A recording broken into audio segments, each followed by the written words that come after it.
Hello,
this is Jasmine Cheek, and she wrote a poem entitled Veterans, and she's dedicating it to all the people that have served our country.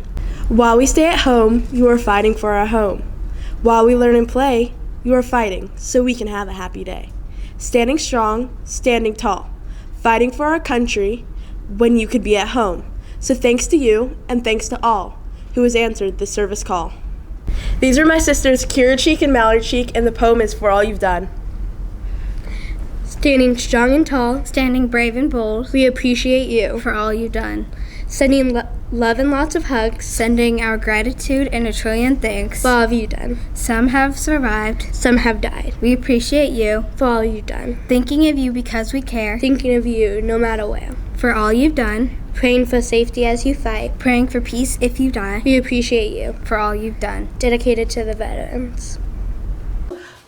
Patriots, we are so lucky to have a friend of our awesome principal, Miss Nolan. This is a longtime friend, right? Longtime friend. You've known her forever? Forever. Right. Absolutely. I bet there's some good stories you can There are tell some good us. stories. Absolutely. So Always. maybe later I'll get you to tell me one of those, so something I can keep over, if I need something. I would do anything for that lady. Oh, that's awesome. Well, introduce yourself. I'm not sure exactly how to address you. I think it's Sergeant Lawrence. Is that how I say it? I am Sergeant Karen Lawrence. Most people call me Molly. I am a United States Marine, and today I am serving with the Marine Corps League of Woodstock, and we meet over at the Semper Fi Bar and Grill. Oh, I know that. Yeah, it's on the corner of like 92 there, kind of. 92 and Highway 5. Highway 5, yeah. How long did you serve in the Marines?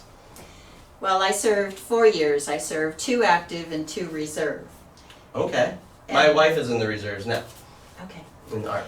So I grew up in a very small farming community, and I was very poor. My parents were poor, and we just made it according to whether the crops were good and cows survived and all that kind of thing. And when I got to be graduating from high school, there was no money for me to go to college. And so what I did was I went downtown to a local place, local, 40 miles away, farm girl. Yes, yes. And they had Army, Air Force, Navy, and Marines on a billboard with All right. GI Bill, free college. So I walked in, signed up. The rest was history. 2 weeks later, I was at Parris Island, South Carolina.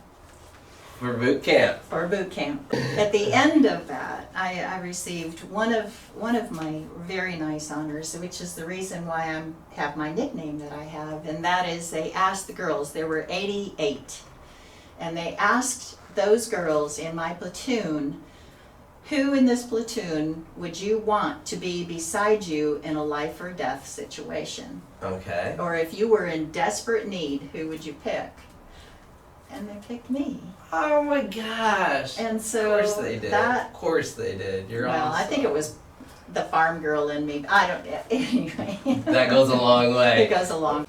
Now, you were saying, like, you were telling me, like, when you first got stationed, there were some really deep, like, moving things in your life that made it, like, really important decision of where you wanted to be stationed. They kind of asked you, is that right? Oh, And it wasn't really... moving so much as it was funny. I mean, kids are going to laugh because here I was, little farm girl, and I gotten first out of boot, and I had gotten first out of my admin school. They asked me where I wanted to go, and I said, I've never been to Disneyland. California sounds good. That's, I told you, very deep and moving story. Stupid. There's no better way to make a decision, right? Everybody needs to go to Disney World. Now, you were also telling me about, like, you've been around some funerals and stuff, and and you said something like the deceased can't be late for a funeral, right? Oh, only in case of us. So at the Georgia National Cemetery one day, we were all standing there at attention. The hearse drives up. We all render salutes. Family comes up. He hops out, tells the family where to go and all that stuff. And we're standing there. And all of a sudden he goes back to go get the deceased out of the back of the hearse. Right. Only he had forgotten and locked the deceased in the hearse. So he's back there just like pulling on the door like No, it was ridiculous. We were trying not to laugh, standing at attention, right. And so what ended up happening is Top called us down. We stood at ease, while this whole crazy process is happening. Family doesn't know what to do. He doesn't know what to do. Finally, so we're like all the doors. He locked all the right. I guess he just hit the button and they just. And he left the keys inside. Yes. Right. At a funeral for, the bereaved, Right. very formal. Very formal. Very formal. Oh my Exactly. word. So what happened? Another hearse came by. As one does, right? As one does. And so he hopped out, left everybody, hopped out, came over, and they had this discussion, and then all of a sudden he hit this little secret button somewhere. I don't know where it was. And as soon as he hit that secret button, we all popped back to him, salute, and the thing proceeded as normal. So he's going around trying to get in. Another guy comes up, just hits a button. Secret button somewhere on a hearse. I don't You know can't where make it that is. up. You can't make That's that up. fantastic. That's Can't make fantastic. it up. Now, you also were saying something about like when you're a Marine, you're always a Marine.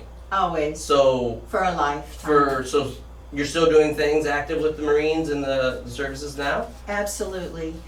When we received our discharge, we still felt like it was our duty to serve, which is a really good thing because oftentimes when people come out of the military, they're very lost. They don't know how to assimilate back into the normal world.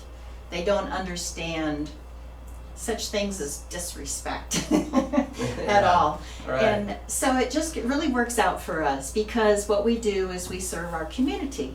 And we do that in a variety of ways. And so one of the ways, obviously, is to do the rifle salutes at the National Cemetery or wherever we are called. No, you were telling me something interesting about the rifles you use in some of those. The rifles that we use are adapted. We shoot blanks, of course. Yeah. But they're actually M1s. They're heavy. They were actually in war, World War I. They were rifles from World War I. I bet Rifles those from were World heavy. War I. That's neat. That's really cool. And so, show me, like, kind of explain what it looks like, what you do. You said you fold the flag and you do the, like, shoot the guns first. Well, it takes a number of men Oh, okay. and me. So we march to sight. We usually stand off a bit, because it's very loud. It's very Sure. loud. Yeah, for sure. And so the men who go down and work on delivering the deceased out of the back of the hearse, then once they are in place, then they pop the flag, and the minute that they pop the flag, then we fire our 3 rounds of volley. That's awesome. And then we're called back to order arms, and then taps is played, and at that time then they fold the flag and give it to the next of the kin.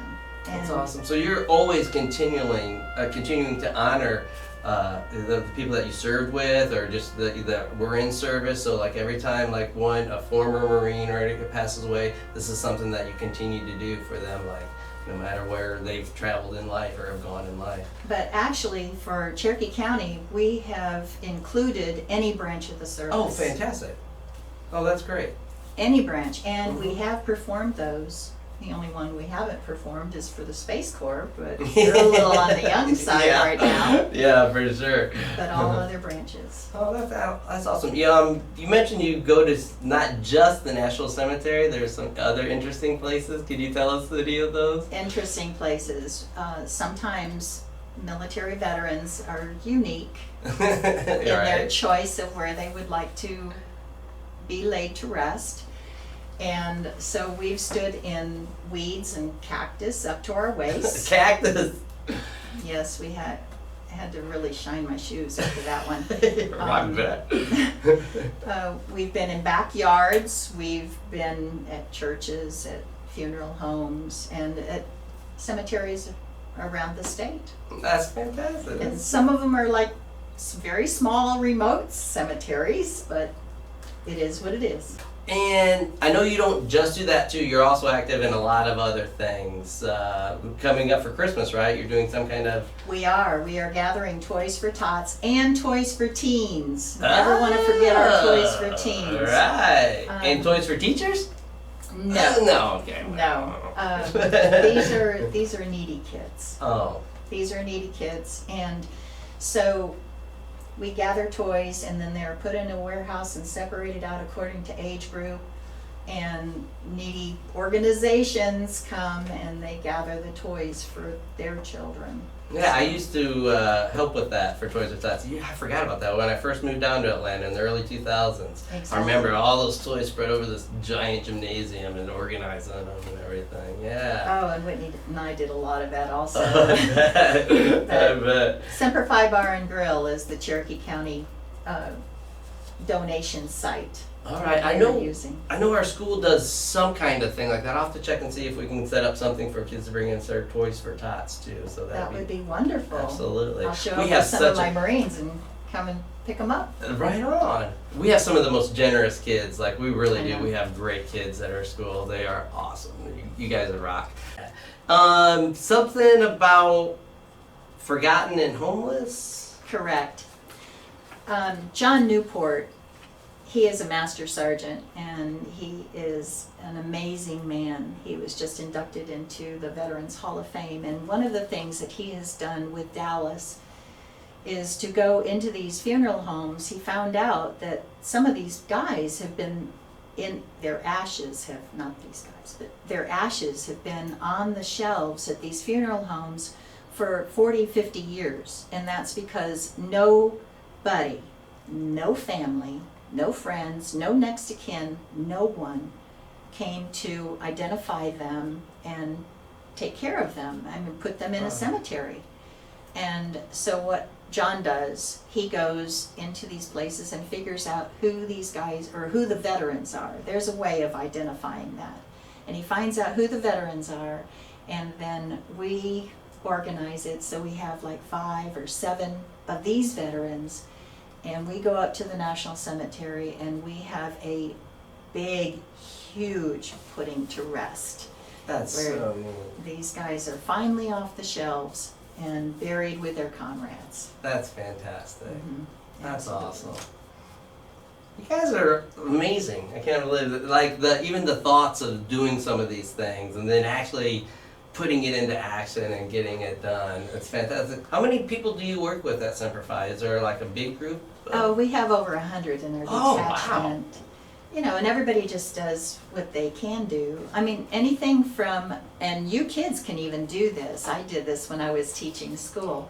We gathered teddy bears or turtles or whatever.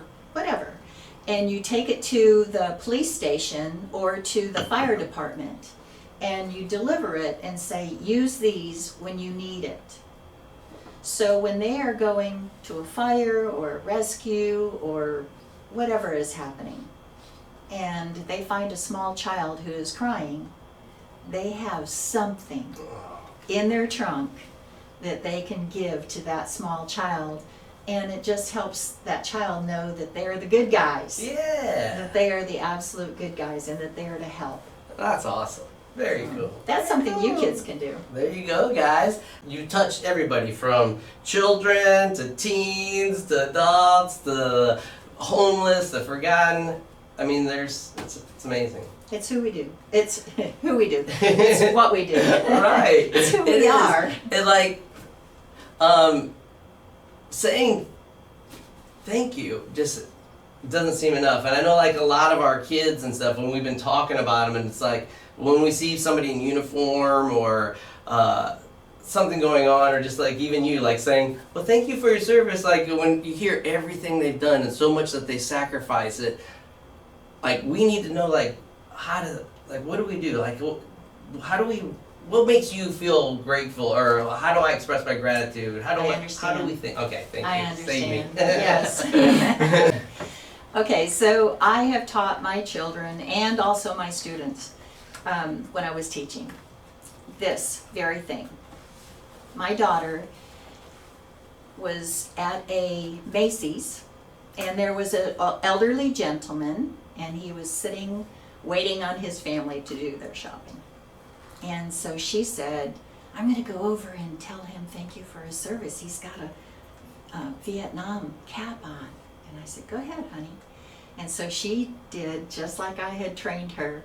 She walked over and she stuck out her hand and she looked at him in the eyes and she said, Sir, thank you for your service. I noticed that you had a veteran ball cap on, and so I just want to thank you.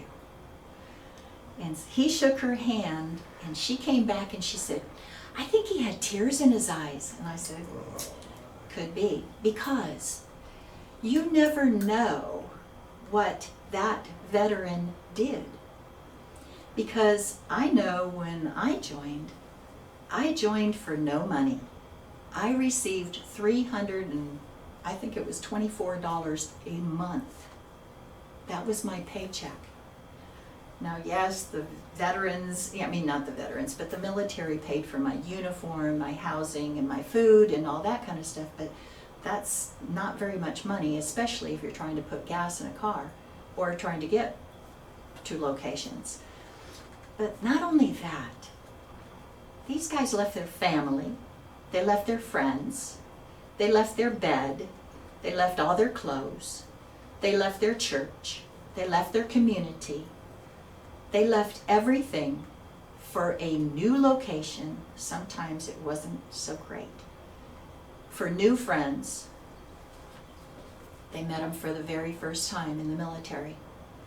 And they had to do things sometimes that weren't very pleasant, but they did it because they promised.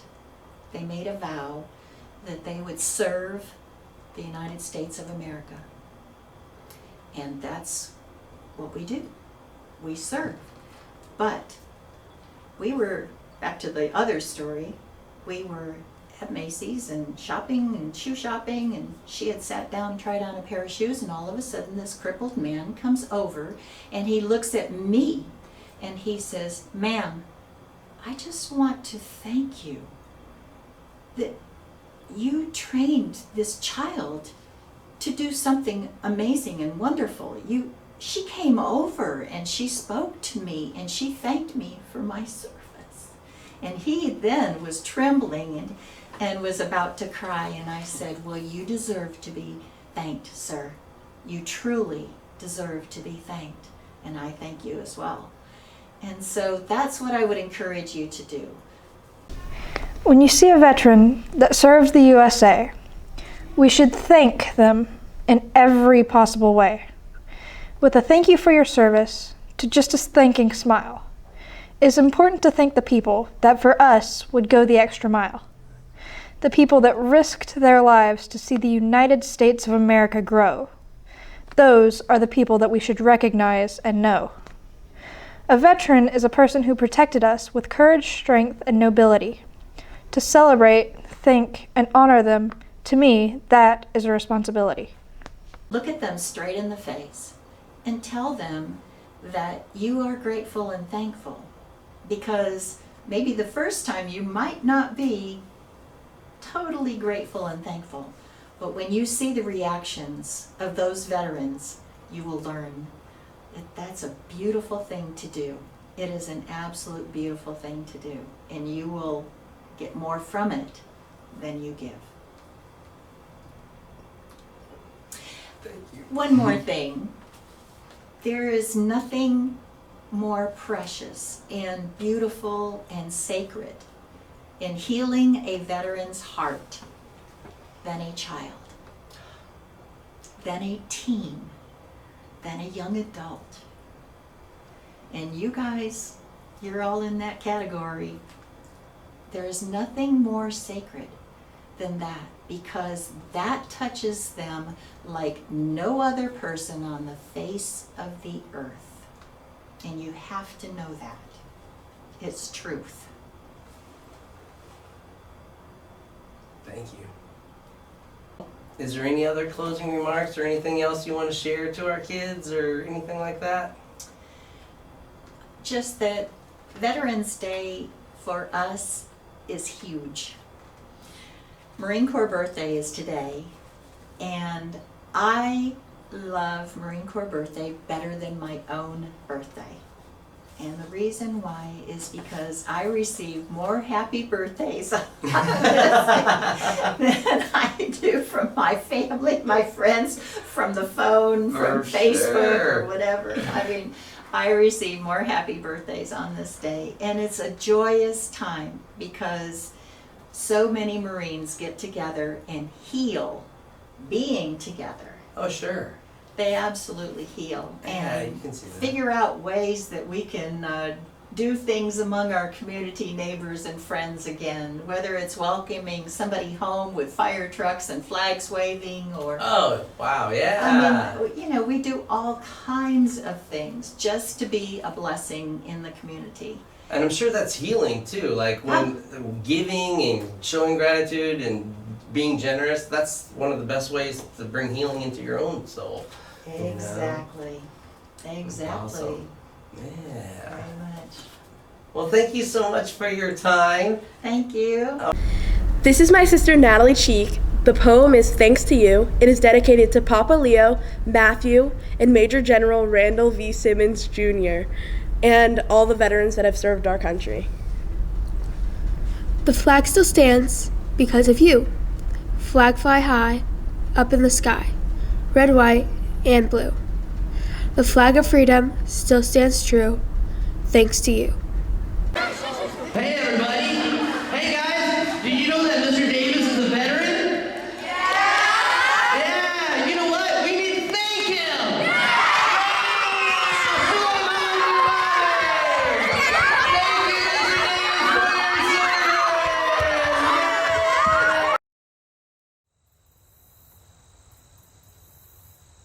Oh, beautiful for space.